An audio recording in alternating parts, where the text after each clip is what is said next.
Amen. Good morning, Full Life Church. Muli po tayong tumayo para sa pagsisimula na po ng ating pong gawain. Today is another day, a brand new day for us to give praise and worship to our God. Ang tanong, excited po ba tayong lahat? Amen. Isa nga pong malakas sa palakpak para sa ating Diyos. Hallelujah. Patuloy na binigyan tayo ng opportunity ng ating Panginoon. And let us not waste it, no? Sapagkat ito na yung pagkakataon natin para magbigay ng pasasalamat at pagpupuri sa ating Panginoon sa lahat ng bagay na kung sana'y ginawa niya sa atin nitong linggo na ito at sa mga nakaraan pang mga araw. Hallelujah. Patuloy na, let us declare the goodness of God on this day of Him.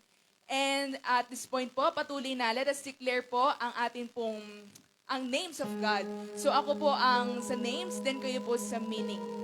Ayan, so salitan po tayo. So let us declare this po strongly with faith in our hearts. Hallelujah. Let us start po. El Eloah. God, mighty, strong, prominent. Elohim. God, creator, mighty and strong. El Shaddai. God Almighty, the mighty one of Jacob. Adonai. Lord, Yahweh Jehovah. Lord, Yahweh Jireh. the Lord will provide. Yahweh Rapha. The Lord who heals. Yahweh Nisi. The Lord our banner. Yahweh Makadesh. The Lord who sanctifies makes holy. Yahweh Shalom. The Lord our peace. Yahweh Elohim. Lord God. Yahweh Tzidkenu. The Lord our righteousness. Yahweh Rohi. The Lord our shepherd. Yahweh Shammah. The Lord is there. Yahweh Sabaoth. The Lord of hosts. El Elyon. Most high. El Roy. God of seeing. El Olam. Everlasting God. And lastly, El Gibor. Sabay-sabay natin sabihin, Mighty God. Hallelujah. Minsan pag-alaya natin na mataas sa papuri at pasasalamat ang ating Panginoon. We are very blessed on this day na patuloy na pinagkaloob niya sa atin. And let us, again, let us grab this opportunity para tayo ay mag-render ng kanyang pasasalamat, mag-render po tayo ng ating pong thanksgiving, ng ating pong pagpupuri para sa ating pong Panginoon on this day. Hallelujah. Patuloy na, samahan niyo po ako sa pananalangin. Sabay-sabay po natin, sabay-sabay po tayo mag-intercede sa gawain po ng ating Panginoon sa umagang ito. Hallelujah. Lord, we thank you, God, for this very wonderful day that you have given us, Lord. Maraming salamat, Panginoon, sa panibagong kalakasan, sa panibagong sigla na patuloy na pinagkaloob mo po, Panginoon, sa buhay ng bawat isa. Lord, maraming salamat, Panginoon, hallelujah, for giving us, Panginoon, hallelujah, yung passion, the desire, Panginoon, o God, na kahit despite the struggle sa amin pong nararanasan, Panginoon, but Lord, hindi nawawala, Panginoon, sa amin pong isip, sa amin pong puso, Panginoon, hallelujah, ang isipin ka, Panginoon, at bigyan ka ng kaluguran, Panginoon, sa umagang ito, Panginoon. Kaya Lord, maraming salamat po, Panginoon, sa lahat ng bagay na kung saan ginamupulot sa amin. At dahil dito, bibigyan ka namin ng papuri at ng pasasalamat, Panginoon, na iyo pong deserve, O God, on this day, Lord. Dalangin po rin namin na patuloy na kalugdan mo po kami sa gagawin po rin namin ito, O God.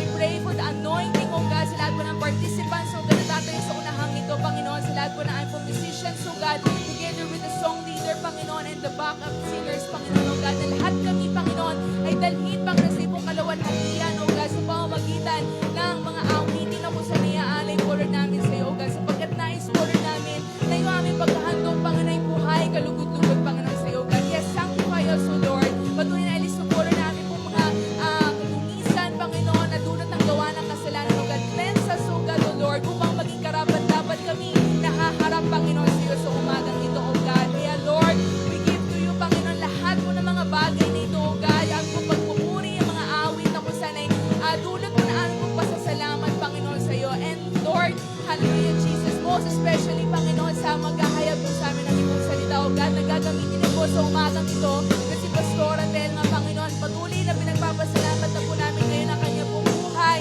na kung saan patuloy na ginagamit po, Panginoon, sa larangan ng paghayag ng iyong pong salita, O God. We pray na patuloy na magpahayag ka, Panginoon, sa kanyang pong buhay. Dalangin po rin namin na the overflowing revelation that comes from your word, O God, ay patuloy mag-spring through her mouth, O God, in the mighty name of Jesus. Let your word, O God, ay patuloy na mabuhay, Panginoon, na mag-speak sa amin, O God, that it will correct us, Panginoon, O God, and it will lead us, Panginoon, ay to transform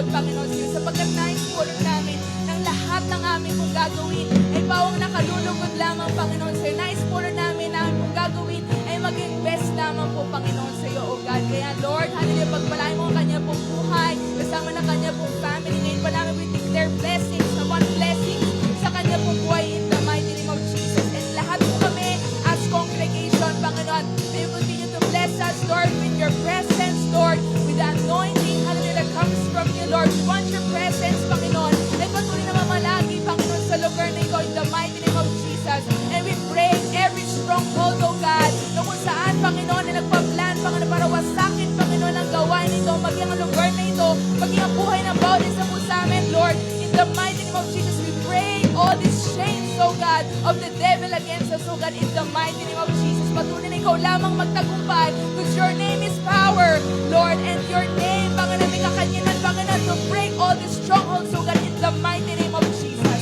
Kaya, Lord, lahat ng ito ay patuloy pinagkakalob namin, Panginoon, sa iyo. All these things that we ask you, God, in the mighty name of Jesus Christ. Everybody say, Amen. Hallelujah.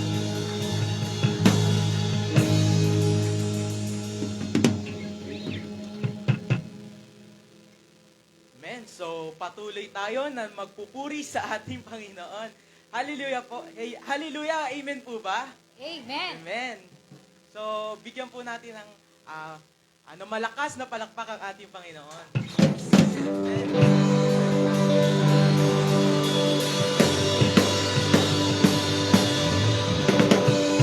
Praise.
Panginoon ang mataas na papuri, mataas na pagdakila sa tanging pangalan niyo, Panginoong Jesus. Hallelujah.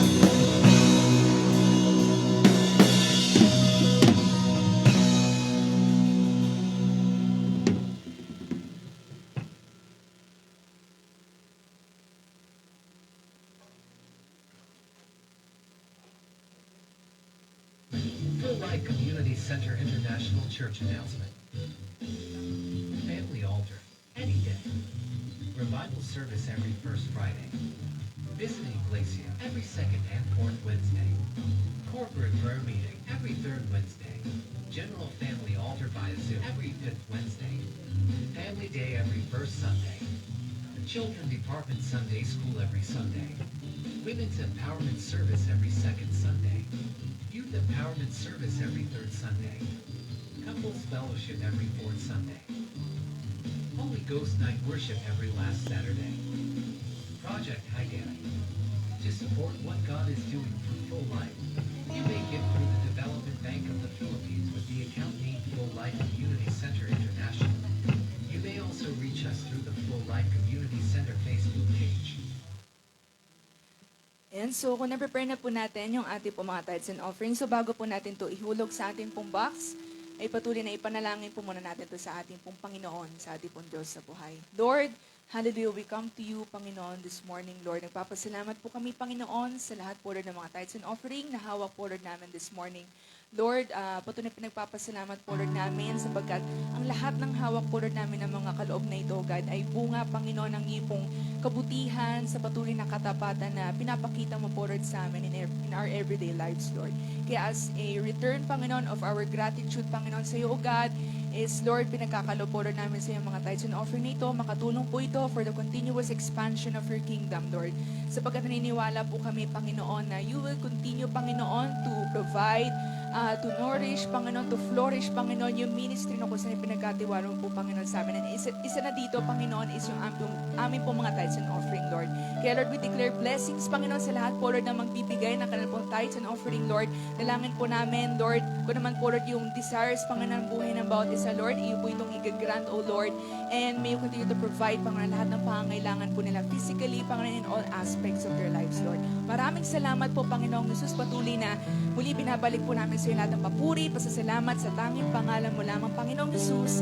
Amen. Samahan na po natin ihulog ang ating po mga tithes and offering.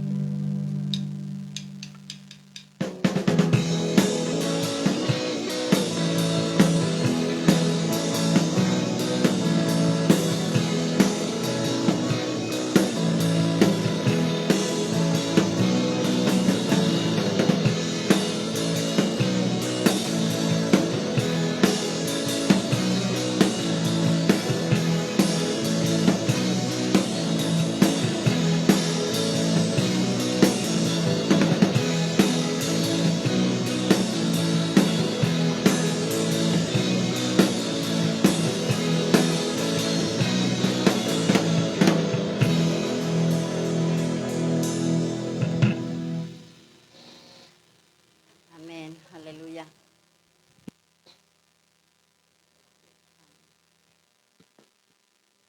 Magandang umaga po sa ating Panginoon. Pangalawa po sa bawat isa sa atin. Sabihin nga po natin sa ating mga katabi, mahal ka ni Jesus. Tingnan po natin sa mata para tayong magsalita. Tingnan po natin ang kanyang mata. Mahal ka ni Jesus.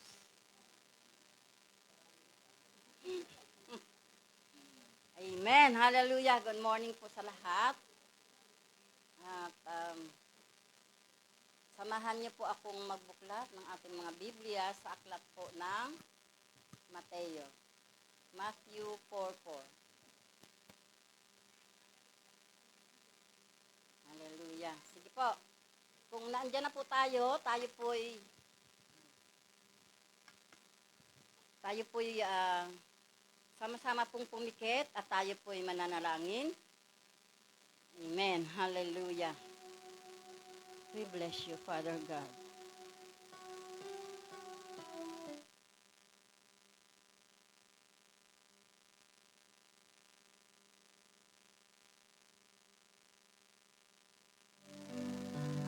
nararanasan ang iyong mga presensya. Maraming salamat, O Diyos, sapagkat muli sa umagang ito, kami ay iyong kinakatagpo. Maraming salamat. Ang amin pong kagalakan sa umagang ito ay hindi po kayang ipagkaloob ng sanlibutan ito, Panginoon. Ano man po ang amin pong na-accumulate na mga bagay na anuman na sa isang tao ay makapagpapasya, makakapagpasaya sa kanyang puso. Nararamdaman ngayon.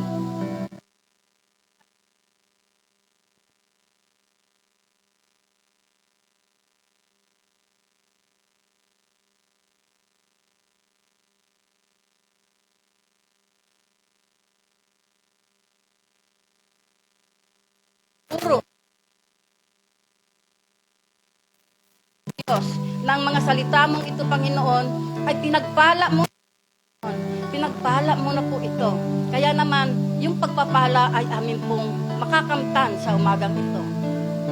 Sa iyo po lahat ang pinakamataas na papuri, Panginoong Jesus. Sama-sama po kami nagpapasalamat sa iyo sa umagang ito.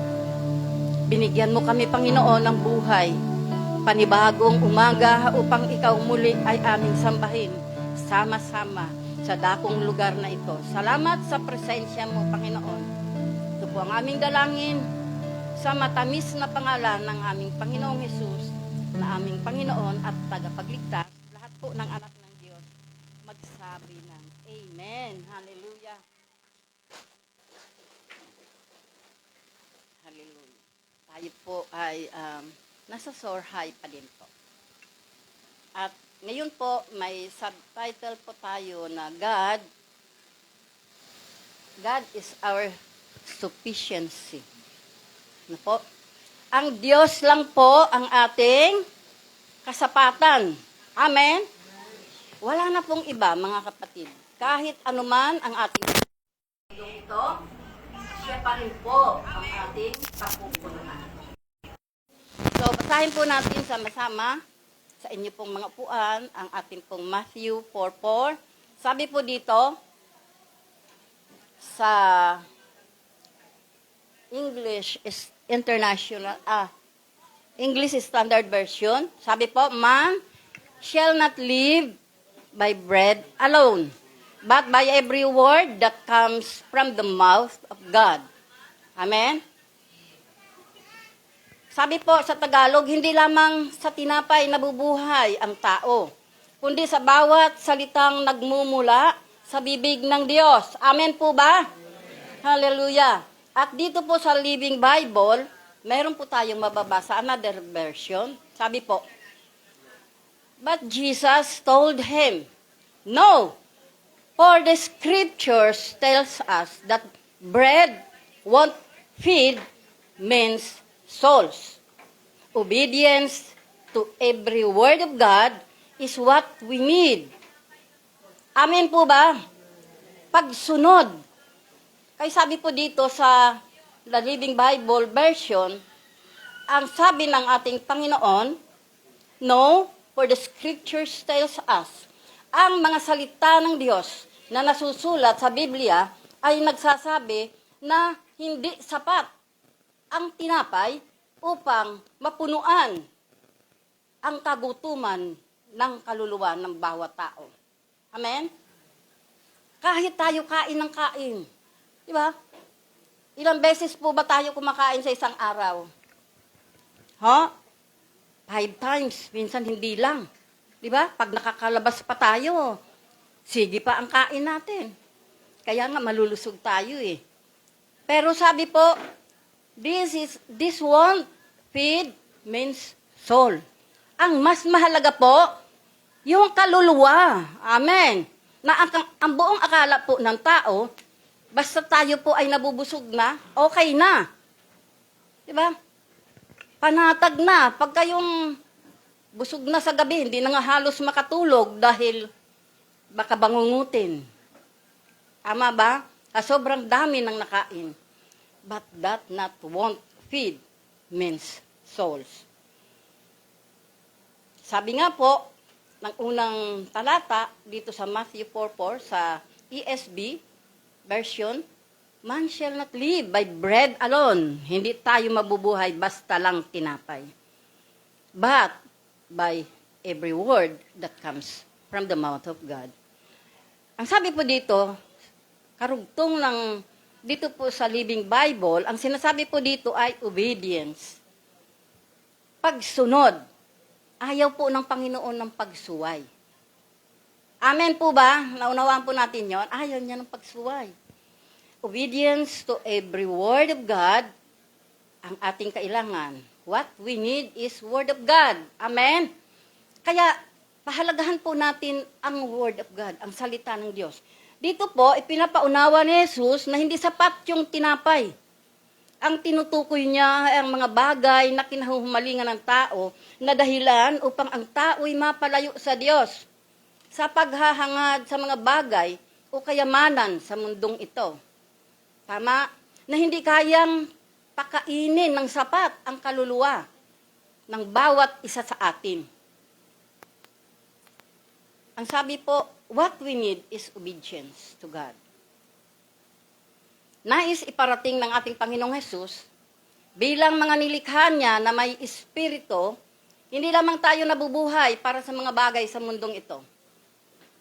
Ito na magbibigay kasiglahan, kasiyahan, na hindi na inaalintana kung ito ay maging dahilan upang siya ay mapalayo sa kanyang manlilikha at tagapagligtas. Naobserbahan po ba natin yon? Sa ating pong panahon ngayon, no? Kaya mag-iingat po ang bawat isa, lalo na po ang ating mga kabataan. Sapagkat dito po, kaya pinapaunawa po sa atin ng ating Panginoong Hesus, sapagkat ang likas talaga ni Satanas ay maging manunukso, mandaraya. No? Kahit nga po siya no? Dito po sa Matthew 4:1-9, tinukso siya ni Satanas. Amen po ba? Nababasa po natin. Ang sabi po dito, then Jesus was led. Pinaunahan siya out into the wilderness by the Holy Spirit. Pinangunahan siya ng Panginoong ng Banal na Espiritu dahil dito siya po ay tinempt by Satan. Di ba? Ito pong pagtukso na ito ay mababasa po natin ito sa Mateo. Tinukso po ang ating Panginoong Hesus dito for 40 days and 40 nights. No? Nawala siyang kinain at siya ay nagutom.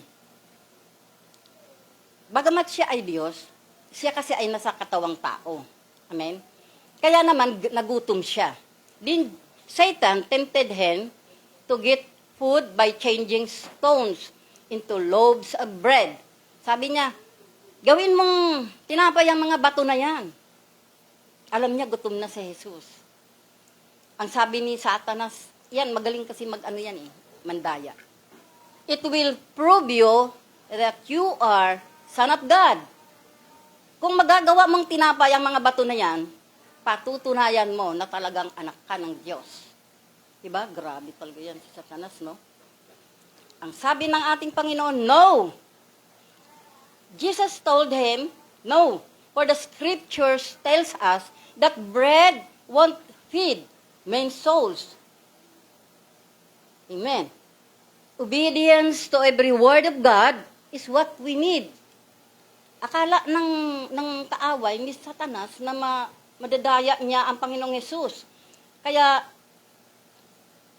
binalikan siya ng word of God, ng scripture, ng Panginoong Hesus. Sabi niya, no, the scriptures tells us that bread won't feed men's souls. Obedience to every word of God is what we need. Diba? Kaya, dinala siya ni Satan. Dinala siya sa Jerusalem. Doon sa tuktok ng isang templo. Hindi niya makuha si Jesus doon sa pagkagutom niya. Kaya ang sabi niya, jump off, sabi niya, and prove you are the Son of God. Siyempre nga naman, napakataas nun, napakatayog nun. Pag nahulog siya, at hindi siya namatay. Kasi pwede siya mamatay kasi katawang tao naman siya eh. Yung katawan niya, pwede. No? Ang sabi ng Panginoong Hesus, Scripture declare, God will send, siya pa pala to. Ang sabi ni Satan, ang sabi ng Scripture, nagdideklara that God will send you angels to keep you from harm.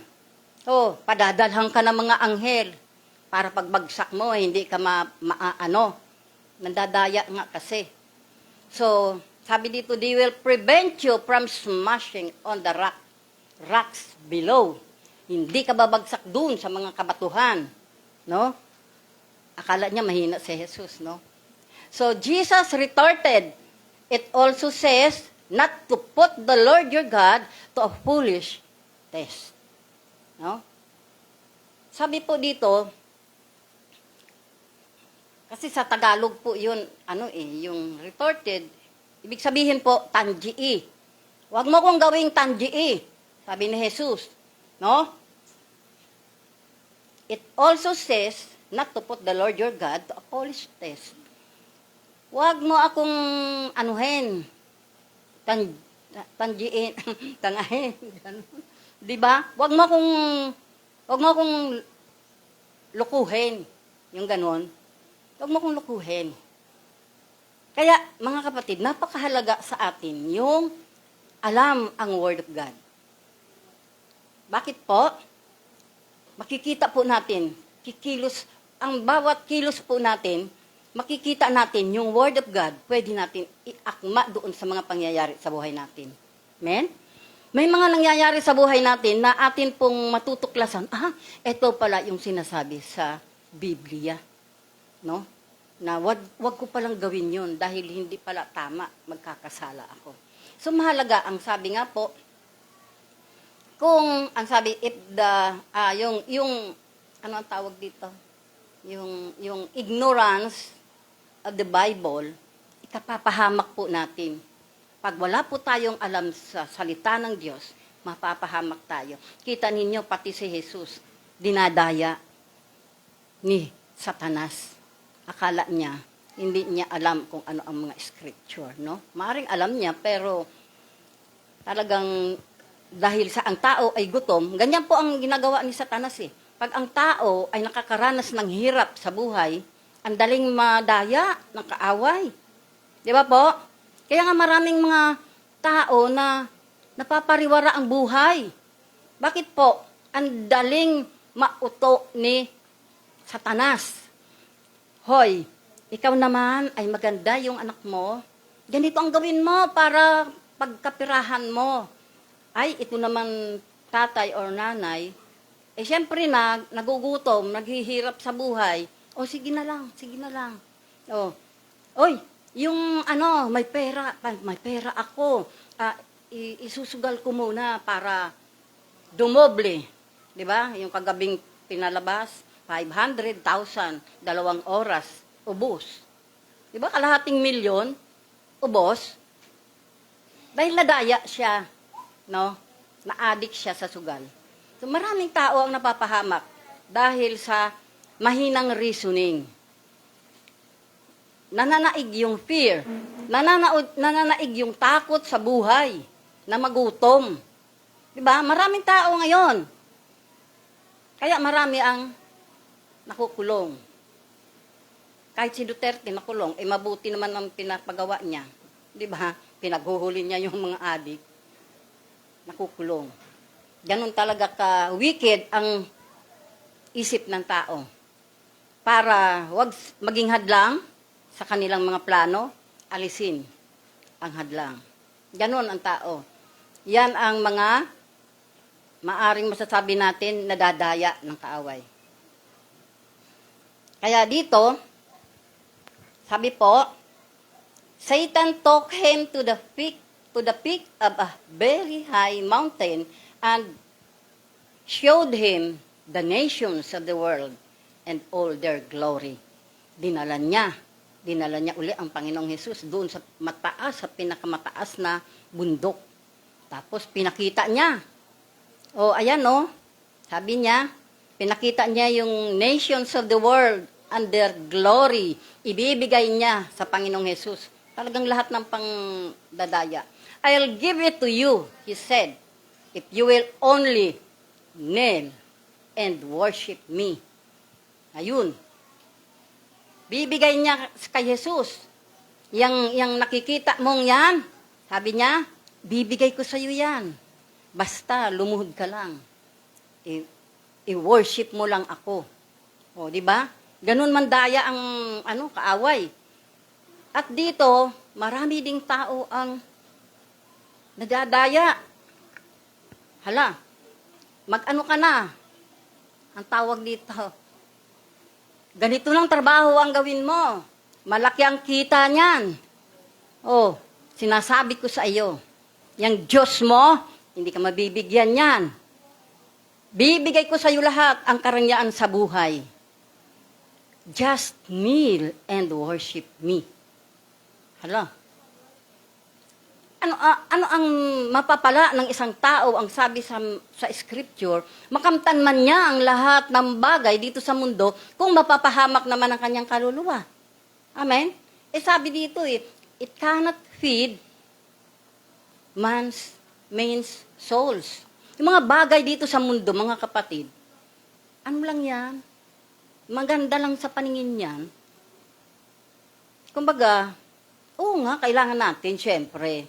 Kaya nga, nagtatrabaho, pagka may extra money, bibili ka ng gusto mo para naman. Tama naman kasi ang sabi ng Panginoong Jesus, naparito ang anak ng tao, ang sabi ng kanyang mga salita, para bigyan ang tao ng buhay na ganap at kasiyasiya. Siyempre, masisiyahan ng tao po pagka yung meron ka namang naaatikha sa mga pinagpaguran mo. Amen ba? Oh, Panginoon, eto na, may malaki na akong bahay, mayroon na akong sasakyan. That's good.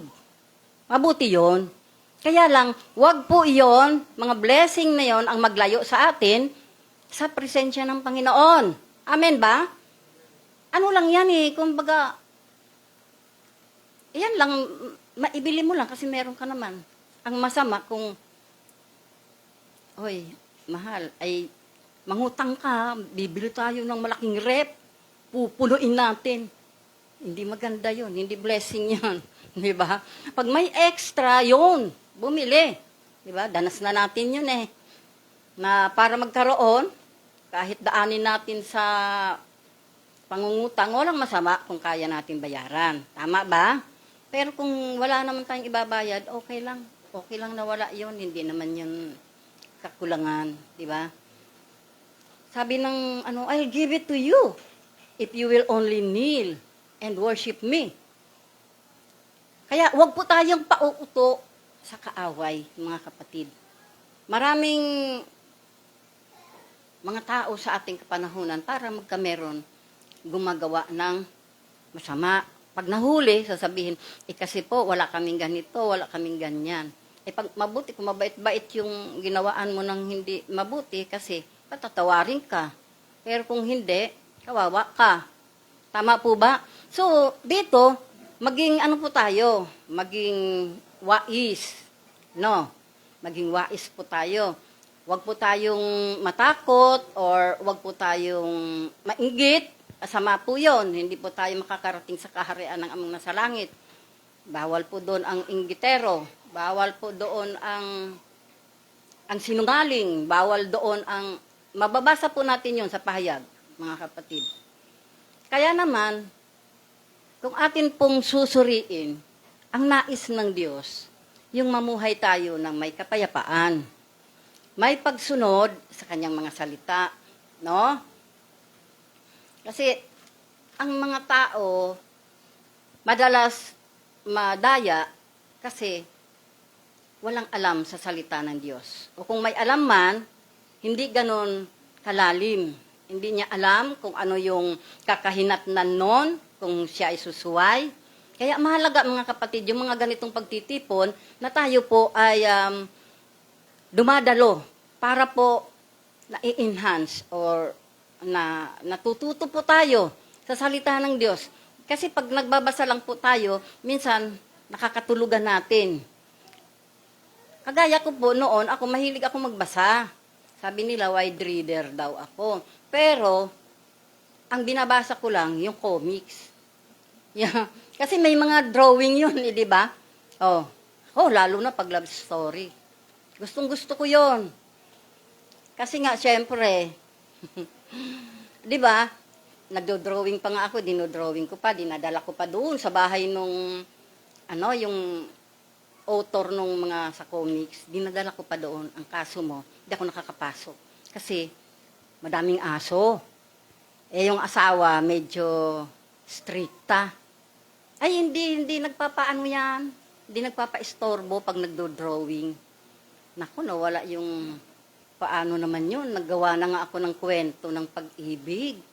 Meron, may mga drawing pa yan, kung ilan. Binibilang ko na ang kikitain ko doon. Kasi may bayad yun eh. Sabi ko, sige, mag-aaral muna ako.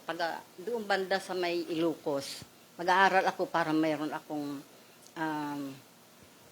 credential. Ayun. Hindi naman ako natuloy. Kasi nga may mga anak na ako. Ang gugulo. Hindi ako makapag-drawing. So, wala. Kaya, mga kapatid, dito sa mga pinag-aralan natin, maraming ginagawang pandaraya ang kaaway. Kaya, marunong tayong sumalag dapat. Di ba? Wais to, Satan, hindi mo ako maluluko. Di ba? Ang sabi nga doon tayuan natin yung kapangyarihan at yung pag-ibig ng Diyos na ipinagkaloob sa atin. May kapangyarihan binigay sa atin ng Panginoon. Amen? Nung tayo ay tumanggap sa Panginoong Hesus, yung Holy Spirit na sa atin. At yun nang nagtuturo sa atin. Kasi yun yung iniwan ng Panginoong Hesus na patnubay Di ba? Sabi ng Panginoong Hesus, paparoon na ako sa Ama, iiwanan ko kayo ng patnubay. Ang Espiritu ng Diyos. Kaya naman, yun yung sa atin, huwag ka niyan. Tess, huwag ka niyan. Di ba? Masama yan. Ngayon, pagka sinuway mo yon, mapapahamak ka. Kaya ang sabi nga po dito, pinalayas niya sa Mateo 4, pinalayas niya si Satan. Sabi niya, get out of here, Satan, sabi niya. The scriptures say, worship only the Lord God. Obey only Him. Obey. Obey lang natin si Lord. Kaya pagdating pag-alis ni Satanas, dumating yung mga angel at tinulungan ang Panginoong Hesus, pinaglingkuran nila. Kaya, wag po tayong padadaya. Kung ano man yung ating pangangailangan, itaas natin sa Panginoon. Bahala si Lord. Papadala niya sa mga angel ang pangangailangan mo. Naranasan niyo na po yon. Pag kayo'y nangailangan, call unto Him. Di ba? Tawagan po natin ang ating Panginoon. Hindi po siya madamot. No? Kung tayo naman po'y sumusunod sa kanyang mga salita, pagkakaloob niya. Kasi sabi niya, doon sa aklat ng Mateo kung nasa inyo ang aking mga salita, ako'y sa inyo. At anuman ang hingin ninyo, pagkakaloob ko. Amen. Hindi po sinungaling ang Diyos. No? Hindi katulad natin na kailangan mo ng 50,000, punta ka sa akin. Pagpunta ni Ate Tess doon, Ate Tessa, wala na ako. Nagtago na ako. Sabi ni Ate Tessa, aba, ano ba yan si Ate Telma? Sabi niya, pairamin ako. Pinabalik-balik lang ako. Meron pong nangyari yung kahapon lang yata ng isang araw. Di ba? Ganun po ang tao. Pero hindi po ang Diyos. Amen? Pag sinabi niya sa kanyang mga salita, na kung nasa iyo ang aking mga salita, ibig sabihin, tinutupad mo yun. Hindi lang binasa mo. Di ba? Kung nasa iyo ang aking mga salita, and you obey my word, bibigay ko sa iyo. Kasi ako ay sa iyo. Amen? Ganun po yun. So, sabi po dito, makakaya naman natin makapanagumpay. At marami naman dito sa atin ang nagtatagumpay na maring mga nasa grade 2, grade 3, if we only obey Him. Dahil sa pagsunod, ang kasunod po noon, pagpapala. Naniniwala po tayo doon? Pagpapala po. Walang pagsunod na walang kasunod na pagpapala. Walang sumusunod na walang pagpapala na kasunod. No? Kaya tanging Diyos lamang ang makakapuno sa lahat ng ating mga pangangailangan. Hindi si Satanas. Siya yung ating kasapatan. Di ba? Yung ating pong, God is our sufficientness. Diba? So, ang ating, objective pa lang pala. Ang objective po natin, mga kapatid, maiksi na rin naman ito. Sabi po dito, to understand the reason why we insufficient in this life. Bakit tayo nagkukulang? Diba? Isang punto lang po, isang puntos lang. To know the reason why we are insufficient in this life. Isa lang. Sabi po dito, it is because we are all created in Him and for Him. Diba? Sabi po sa Genesis 1:26, then God said, let us make a man, someone like ourselves, to be the master of all life upon the earth, and in the skies and in the seas. So, ibig sabihin, kaya ang tao nagkukulang kasi mayroon isang katotohanan na hindi natin lubhang naunawaan. Ang sabi po dito, it is because we are all created or we are all related in Him. Inedit niya. We are all related in Him and for Him. Di ba? Kinreate niya tayo in God image. At tayo ay para lang sa Kanya. Tama po ba? Ngunit bakit ang Diyos, ang ating kasapatan, bakit ang tao ay tila nadadaya pa rin ng kaaway? Kung tayo nga ay para sa Diyos bakit nadadaya pa rin yung tao ng kaaway? Sa verse 9, meron po ditong nabasa natin kanina, offer yung diablo na sinabi ng diablo kay Jesus, ibibigay ko sa iyo ang lahat ng ito kung magpapatira pa ka at sasamba sa akin. Ito po yung sinasabi dito ng kaaway. Kaya yung tao nadadaya kasi yung resources niya hindi po sapat, no? Hindi sapat. Kaya katwiran ng tao. Ganon. Kaya sila sumusunod, kahit alam nilang hindi tama, sumusuway. Bakit po? Hindi sapat. Pero ang sabi dito, we are all created in Him and for Him. So, meron isang istorya, na may nabasa po ako, na isang bata nag-birthday, no? Ngayon, binigyan siya ng tatay niya ng t-shirt. Siyempre, bago yon, maganda yon. Kaya tuwang-tuwa siya habang suot-suot niya yon. Kinabukasan, tinanong ang bata ng kanyang tatay habang suot pa rin yung t-shirt. Siyempre bago, hindi hinuhubad. Diba? Sabi ng tatay niya, masaya ka ba, anak, sa bago mong t-shirt? Ang sabi po ng bata, hindi na po masyado, tatay. Hindi po tulad kahapon. Diba? Walang kasiyahan ang tao, no? Hindi na po, siguro parang sinabi niya, konti na lang, tatay. Hindi katulad kahapon. Ganon po yung ating nagiging reaksyon pagdating sa mga material na bagay. 'Di ba? Bumili tayo ng mga appliances, mga ilang panahon, ay wala na. May pera ako, bibili ako na naman ng bago. Meron na naman bago na namang, tawag doon? Yung cellphone ba? May bago na naman, iba na naman yung mga nun. Pwede tayong yung mukha natin nandid yan. Tapos may apps tayong ayun, nanganganta na, para ng si Digong at saka si Inday. Di ba? Yung mga ganon.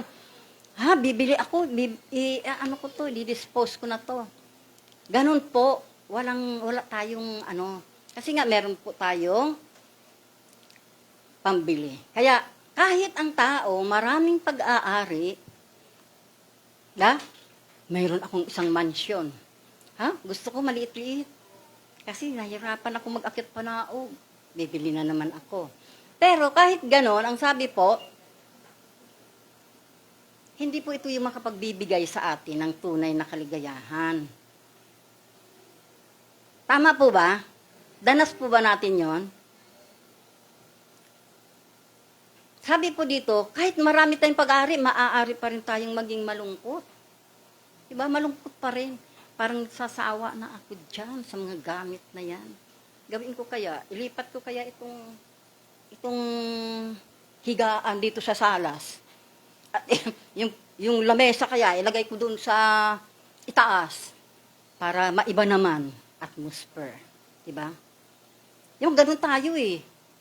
O ikutin na kaya natin tong bahay. Yung mga ganon, parang hindi tayo makontento. Sino nakakaranas? Nakakaranas po ba tayo? Huwag na lang kayong tumaas ng kamay. Nararanasan natin yun, di ba? Ay nako, lumang-luma na itong kurtina. Hindi muna ako bibili ng ulam. Bibili muna ako ng kurtina. Para maganda ang bahay. Di ba? Pupunta si kapatid eh. Bibili muna ako ng tiles. Patatiles ko muna yung sahig. Yaan mo na muna yung pangrenta. Hamang palayasin na lang tayo. Di ba? Yung mga ganon. Ibig sabihin, mga kapatid, walang kasiyahan. Bakit po? Ba't ganon ang tao? Sabi po dito, ito ay dahil nilikha tayo ng Diyos para sa Kanya. Di ba? Walang makapagbibigay sa atin ng tunay na kaligayahan, kundi siya lang. Pero mga kapatid, pag nakaka-attend ka ng mga, anong tawag dito, yung nandoon lahat ang mga kapatira, nag-worship kayong lahat para kang nasa langit. Di ba? Pag uwi mo, busog na busog ka, kahit gutom. Di ba? Napakasaya. Napakasarap sa pakiramdam. Kahit ang hirap magbiyahe, ihing-ihi ka na, hindi ka makaihi. Di ba? Pero ang saya, ang sarap. Di ba? Kahit gumastos ka, at least, sulit. Di ba?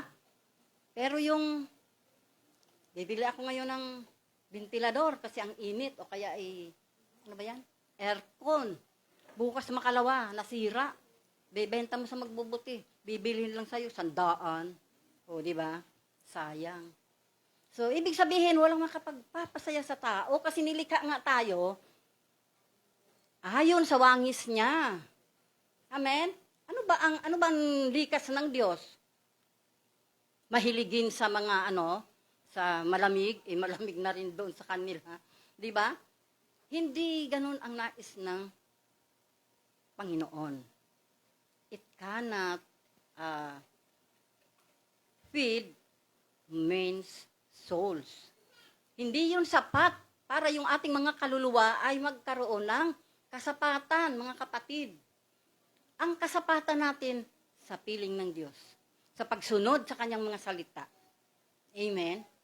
May problema ka ngayon. Naatasan ka kasi magba-Bible study kayo doon sa dulo ng walang hanggan. Naku, reklamo ng reklamo. Pero pag uwi mo, sinunod mo pa rin, pag uwi mo, na-solve ang problem ng kapatid, pati problema mo sa damakmak, natapos din. Hindi mo alam, dahil salita ng Diyos, ibinahagi mo. Ngayon, naunawaan mo, pati pala ako. Ay, thank you. Thank you, Kuya. Pati pala ako, na-solve yung problem ko.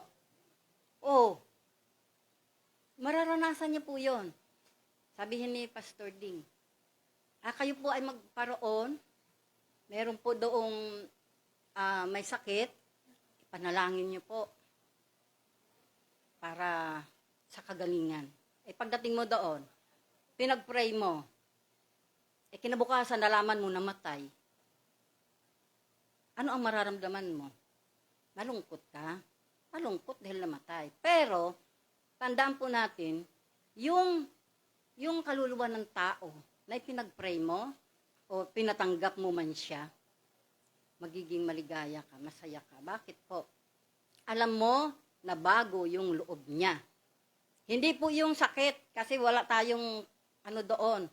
Diyos lang talaga. Kung magmimilagro siya, gagaling siya. Pero kung hindi, yung loob niya, yung kaluluwa niya, na bago.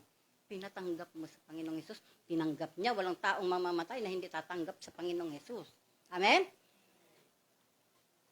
Pasalamat ka sa Diyos, ginamit ka ang buhay mo para yung tao na yun. So, ganun po yun. Nilikha tayo ng Diyos para sa ating kapwa. Para sa Kanya makapagbigay ng kaluwalhatian. Hindi po para tayo ay masiyahan sa mundong ito. Bakit po? Oras na tayo po'y tawagin ng ating Panginoon, wala naman po tayong madadala kahit cellphone. Amen po ba? Kahit gold yung ating mga hikaw, kahit maganda ang ating sasakyan, ano ba ang tawag doon? Ferrari, kahit gulong, hindi po natin madadala, mga kapatid. Kaya po, sikapin natin ng salita ng Diyos ang siyang pangunahin natin sa buhay natin. No? Sa Matthew 6:33 sabi, "Seek first His kingdom and His righteousness, and all these things shall be added unto you." Oh, lahat ng ating pangangailangan, idadagdag niya. Lalo't higit yung ating mga kaluluwa. No? Kasi pwede naman mabura yung pangalan natin eh. Alam niyo po, hindi po tayo hindi po tayo katulad nung iba na pag nanampalataya sa Panginoong Hesus, kahit bumalik sa dating gawi, maliligtas pa rin. Hindi po totoo yun. No? Ang katotohanan, pag ikaw ay tumanggap sa Panginoong Hesus, sumunod ka na. Huwag ka nang palingon-lingon pa. Hindi ka makakarating sa paroroonan mo. Bakit po? Pwedeng mabura ang ating pangalan sa aklat ng buhay dahil nung pinag-pray ka ni Pastor, ang sabi po ay isulat mo po, Panginoon, ang aking pangalan sa aklat ng buhay. Pero mga kapatid, pwedeng mabura yan. Kung hanggang tanggap ka lang. Mula sa bibig, wala sa puso. Di ba, ang lapit lang yan eh. Oh. Dapat pati sa puso para makasunod po tayo. Sabi nga niya obedience is what we need. Oh. Pag hindi po tayo sumunod, nasaan ang ating kaligtasan? Wala, nabura yung ating pangalan. Ano ang ating aasahan? Wala po tayong aasahang kaligtasan. No? Kaya, mag-iingat na lang po tayo at lagian yung salita ng Diyos po, yung atin pong pangunahin sa ating mga buhay. Seek first His kingdom. Kaya dito, mga kapatid, sa ating pong pagtatapos, no? Sabi ko dito, tanging ang Diyos lang ang makakasapat at makakapuno sa lahat ng ating mga kakulangan sa buhay. Tama po ba? No one can give us the real gladness, even joy, except God. God is the only one man's sufficientness.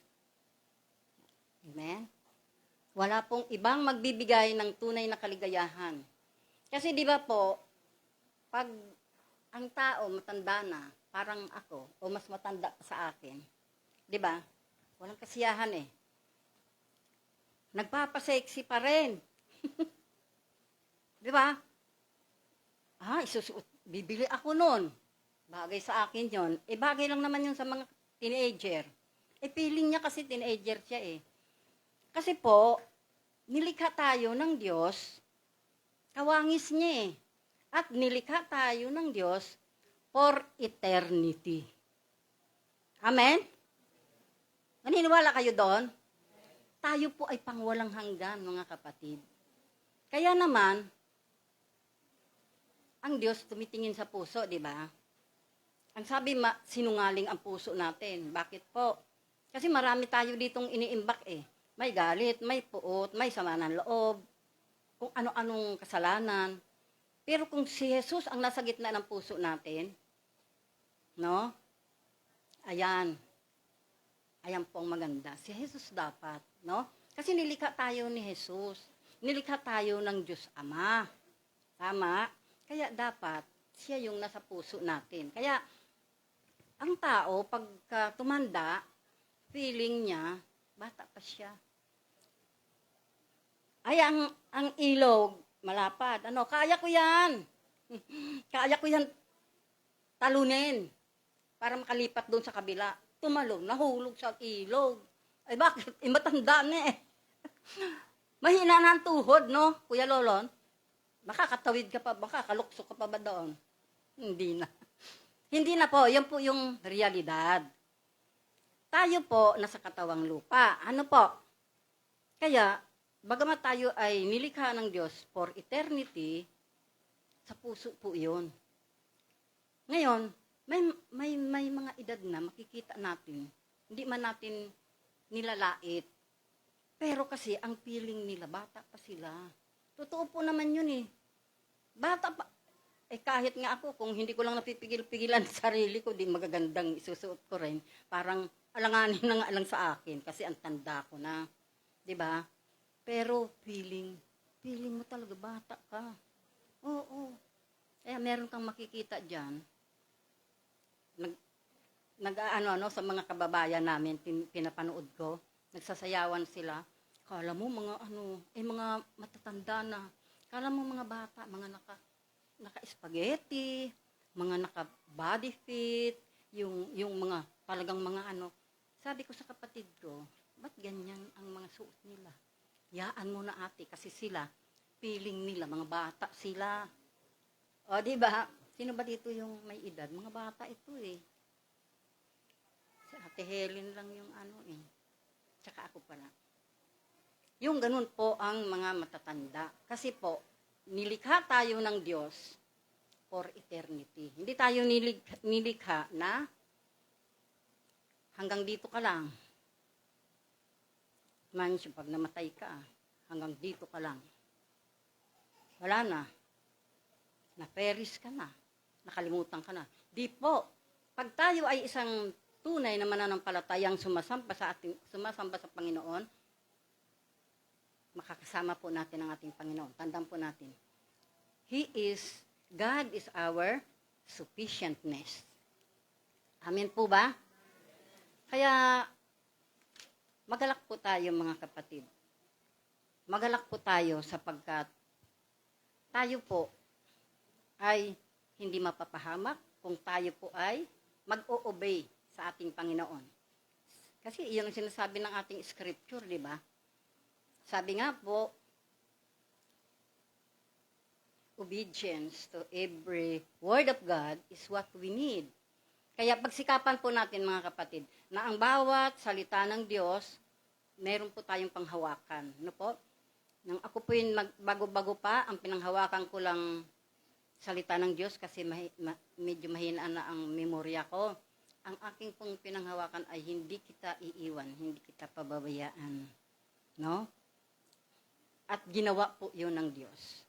Mula po doon sa tagpi-tagpi na kinalagyan namin, mula doon sa maayos na kalagayan, tagpi-tagpi yung aming tinirhan. Ngayon po, bato na rin ang aming tinitirhan. Amen? Ganun po, kabuti.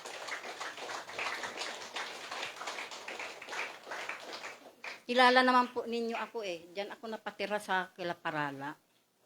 Ginawa po kami diyang caretaker ng church na inalisan na. Nagkaroon ng nagkawatak-watak yung miyembro diyon sa malapit sa inyo. Oh. Ginawa po namin, pinaglagyan-lagyan ng takip-takip, putol-putol na kahoy. Pero galing kami sa subdivision. Kasi tinuruan kami ng Panginoon. Worship me. Iba ang winorship namin. Di ba? Ganun yun eh. O, ano ang nangyari? Binalik kami sa dati. Nung kami ibinalik sa dati, doon namin naunawaan ang kahalagahan ng pagsamba sa Diyos. Kaya naman, purihin ang Panginoon, mahigit na kaming 2 dekada, andito pa rin kami, naglilingkod sa Panginoon. Mga bata pa yan eh. Yan o, ano pa yan? Yan, sila ang liliit pa niyan. Pero purihin ang Diyos. Kahit anong sakit ang ipinaranas ng kaaway, nakatayo pa din tayo. Amen? Ganun kabuti ang Diyos. Amen. God is sufficient to His children na sumusunod. No? Kahit anong hirap, kahit anong bagyo, kahit signal number 4, number 5, huwag tayong susuko. Naranasan namin dyan ang bagyo, oh. Gumaganyan ang bubong namin doon sa dating church. Di ba? Naglipatan na sila doon, yung mga katabi namin, naglipatan doon sa Miinyo. Kami hindi. Sabi ko sa mga anak ko, kumanta kayo ng worship song. Nagkantahan yon. Nakatulog kami. Ang bubong namin may mga gulong para hindi ilipad yung yero. Pagising namin, purihin ang Diyos, tapos na ang bagyo. Amen! Hallelujah! Ganun po ang Panginoon kabuti. Kaya marami, baka abutin tayo ng 12, marami pong mga karanasan ng kabutihan ng Diyos na kung saan ay aming naranasan. Kaya kayo mga bata pa, tatandaan nyo lagi ang salita ng Diyos. Dahil yon ang magdadala sa inyo sa tunay na buhay. Amen ba? Wala po tayong walang kabuluhan kung ang buhay natin tayo lang yung gumamit. Kailangan po, ipagamit po natin sa gawain sa Panginoon upang sa ganon, sigurado ang ating buhay na walang hanggan. Amen! Hallelujah! Sige po, tayo po'y manalangin. Aming Ama, Diyos na makapangyarihan sa lahat, kami po sa mga oras na ito ay nagpapasalamat sa iyong kabutihan, sapagkat patuloy mo po kaming pinapatatag sa pamamagitan ng iyong mga salita. Alam namin, O Diyos, na kung kami lamang sa aming mga ganang sarili, wala po kaming magagawa, O Diyos. Kaya naman sa mga oras pong ito, amin pong sinusuko lahat ang aming mga buhay, Panginoon, sa iyo. Sapagkat alam namin na sa aming pagsunod, Panginoon, meron kaming pagpapala, Panginoon, na makakamtan. Kaya sa mga oras pong ito, O Diyos, wala kaming ibang pinapasalamatan, pinagbabalikan ang aming mga papuri at mga pagsamba sa iyo lamang, Panginoong Hesus. Lahat po ang mga anak ng Diyos magsabi ng Amen. Amen. Hallelujah. Purihin ka, O Diyos.